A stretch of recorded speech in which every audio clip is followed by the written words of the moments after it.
Good Sunday afternoon to you beautiful mothers of this group, to all the beautiful mothers in the world, but especially the mothers of special needs children, autism, Down syndrome, and the other stuff. And I can't think of it all right now, but right now I'm speaking to the mothers of children with autism. Of course, I have my son with me. He's right there.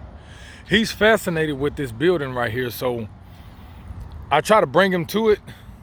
I can't do it every day, but I try to bring him to it a lot because he loves the Bancorp South Arena, which is the Coliseum right here in Tupelo, Mississippi, where we live. Peyton, come here. He likes to peek through the windows, but we can't do that because we don't want the police called on us. But what I want to talk about in this video, first of all, let me say this right here. If you're not a father, you suck. Period. You got kids, you don't take care of them, you suck. Period. Especially children with autism. These mothers, they need help. They always need help. They get broken down too. But what I want to discuss is, I read a lot of posts, and I read a lot of good posts, and I read some posts that kind of rub me the wrong way when it comes to autism. But I read some posts where they mainly focus on what the doctors say. And let me tell you something. A doctor is not God. Okay, don't get me wrong. I know that there are some things that that these children will not be able to do. I understand that. But I also know that some of these children have trumped laws that the doctors say they would never do. The ones that are, considered nonverbal, they will never speak a word in their life, and they speak full sentences. The ones that won't interact with children or play with other kids, but they do it. I've seen them do it. One story with Peyton, we were at Ballard Park, which is a park here in Tupelo. And this little girl walked up to him and she asked him, she said, "Do you want to play?" And he looked at me and I said, "Well, you can play if you want to." He said, "Yes, sir." He got up and played with her in the sandbox. He didn't throw sand at her. He interacted with her, which really, it kind of choked me up a little bit because I've never really seen him interact like that. Just one-on-one with a stranger. Now with his brother and sister, yeah, but with a stranger, that right there lets me know that there's progress being made. Come here, Peyton. So,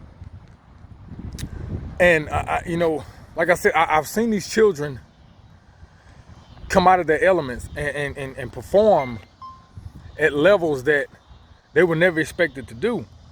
So my message to all the mothers and the fathers that do their job, and the stepfathers and the aunts and uncles and stuff, like, come here, Peyton. We have to be more involved with these children. We have to give these children a chance.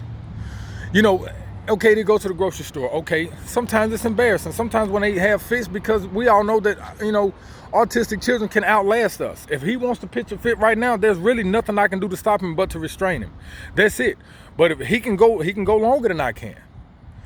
But we have to give him a chance. I mean, look at him. Look how much fun he's having. He's just enjoying himself. He loves this building for some reason. He looks it up on the internet all the time. But like, I see some of these kids, they never leave the house. They never leave their couch. They just stuck. I mean, we have to bring these kids outside. We have to, if you're worried about them running away, and I know, and don't get me wrong, I don't want anybody to put their kids in danger, because I'm not going to put mine in danger. As long as I can see him, I'm okay, because he's not a runner. So, I mean, I hate to classify the word runner like that, but you mothers, you know what I'm talking about.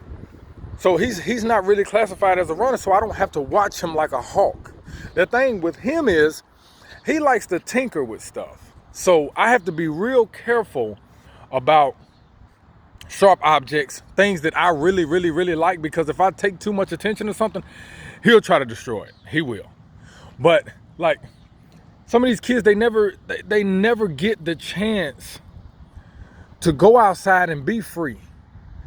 I mean, let them run around. I mean, okay, if you're worried about having to chase them into traffic, okay, drive out into the country where you live. Just go outside. I'm not saying graze them like horses. That is not what I'm saying. But these children, they want to be free. They want to run around. They want to paint. They want to do puzzles. They want to play with Legos. Some of them would actually play with other children if they're given the opportunity. Now, like I said, I know some of our children, they get in the grocery store, they get overwhelmed. The buildings may be too tall, or the noise may be too loud, and they panic. And really the only thing that we can do is try to restrain them, because we're also, don't want to be embarrassed. and things like that. So all we can do is try to restrain them to the best of our ability without hurting them, because we don't want to hurt our children. We don't want our children to hurt us. We all know that. But you know, some posts, I'm not gonna speak on them in particular, because I'm not gonna do anyone like that, because they may have been ranting at that point in time. But some of these posts, these children, they're just sitting there. Breathe life into them. Don't take your phone out and video record your child having a meltdown. Don't do that. Breathe life into them. Be the sunshine be their sunshine. You know, just like they're your sunshine when they go to the bathroom on their own, or they finally come out of pull-ups, whether it's age 5, 6, 7, 8, 9, or 10, or whenever. When they finally do, how they make you feel, make them feel that way. Just breathe life into them. Introduce them to new things. Not talking about video games, I'm just talking about things outside. Walking. There's nothing wrong with walking. And you know, another thing, I don't know how other people discipline their children with autism, but let me tell you something. This little boy right here, yes, he is autistic, but he's also a child. So he's gonna push my buttons regardless. So 50% of it is autism, 50% of it he just wanna push my buttons. So do I beat him? No. Does he know that I don't play? Yes. He knows by the tone of my voice that I don't play. That's why I say, fathers, we need to stay involved with our children, because the mothers can only do so much. But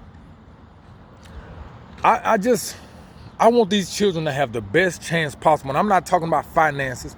I'm not talking about Division I colleges. I'm not talking about that. I'm just talking about life. You know, get them a puppy. You know, let them play with the dog. I mean, just whatever makes them happy. Now, I'm not telling you to cater to your child. That is not what I'm saying, because I'm not going to cater to mine. Because it's still my son. He's still going to do what I tell him to do. Period. Or me and him, we're going to have a bad misunderstanding, and more than likely he's going to win. But I still like to think that I have the upper hand in the situation, but I really don't. But that's all I wanted to say. Like, you know, if it seems like I'm coming down, I'm not coming down on anybody. I just want our children to have the best chance possible. We can't depend on the government to do it. We can't depend on politicians to go in there and set rules for autism. We can't depend on schools. We can't depend on all this stuff. Starts at home. It all starts at home. God put these children with us for a reason. If Jesus can trust us with them, then we should be able to handle this with no problem. But to you mothers, I love y'all. I love y'all. I love y'all. And I got to make sure, I don't know, where did he go? There you go. I got to make sure he ain't doing nothing crazy. But I love y'all, and I hope y'all have a great day. And thank y'all very much for watching, listening, commenting, everything. I sincerely appreciate it. I love y'all. Bye.